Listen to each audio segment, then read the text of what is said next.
जय हिंद दोस्तों काफ़ी बच्चों का डाउट आ रहे हैं मेरे पास और वो पूछ रहे हैं कि क्या अब जो ये अग्निपथ स्कीम है क्या ये कैंसिल हो सकती है।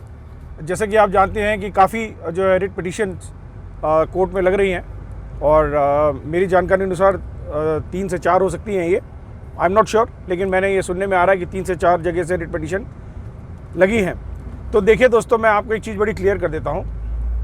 अग्निपथ स्कीम जो है वापस होना बड़ा मुश्किल है। अब मेरे ख्याल से अग्निपथ स्कीम तो वापस नहीं होगी, लेकिन आपको समझना पड़ेगा इसके 2 पहलू हैं। एक होता है रेट्रोस्पेक्टिव इम्प्लीमेंटेशन, एक होता है पर्सपेक्टिव इम्प्लीमेंटेशन। किसी भी स्कीम का आगे के लिए जो इम्प्लीमेंटेशन होनी चाहिए उसको बोलते हैं पर्सपेक्टिव इम्प्लीमेंटेशन, और जो पीछे से लागू होती है उसको बोलते हैं रेट्रोस्पेक्टिव इम्प्लीमेंटेशन।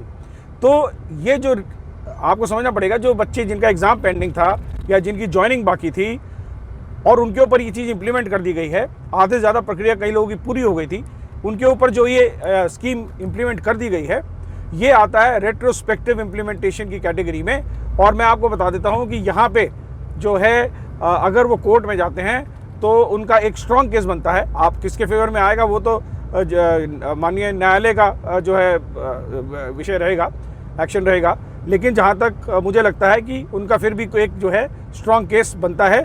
आगे जो न्यायालय के विचाराधीन रिट पिटिशंस हैं उनमें क्या डिसीजन आएगा आने वाले समय में पता लग जाएगा।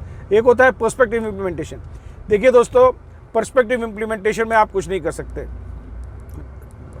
भारत के संविधान में संविधान के 3 स्तंभ बताए गए हैं: विधायिका, कार्यपालिका और न्यायपालिका।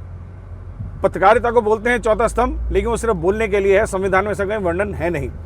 तो ये 3 स्तंभ आप मान के चलिए, और हर किसी की अलग अलग ड्यूटी है। कार्यपालिका का जो काम है नीतियाँ बनाना, नियमों में बदलाव करना समय के हिसाब से, ये उनके जो है कार्य क्षेत्र में आता है और कोई भी जो है किसी एक दूसरे में हस्तक्षेप नहीं करता है।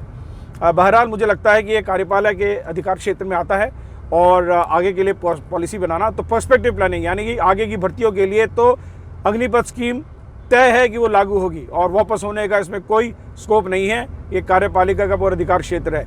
रेट्रोस्पेक्टिव इम्प्लीमेंटेशन, जिसमें बच्चों का रिटर्न एग्जाम पेंडिंग था, जिसमें बच्चों के ज्वाइनिंग पेंडिंग थी, रिजल्ट आने बाकी थे एयरफोर्स के और नेवी के, आर्मी के।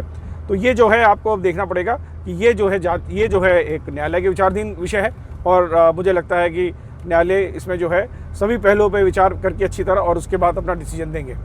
और अब यहाँ पे ये है, आगे मैंने अपना बड़ा क्लियर कर दिया, अग्निपथ स्कीम तो वापस नहीं हो रही है, चाहे हमें पसंद हो या ना पसंद हो।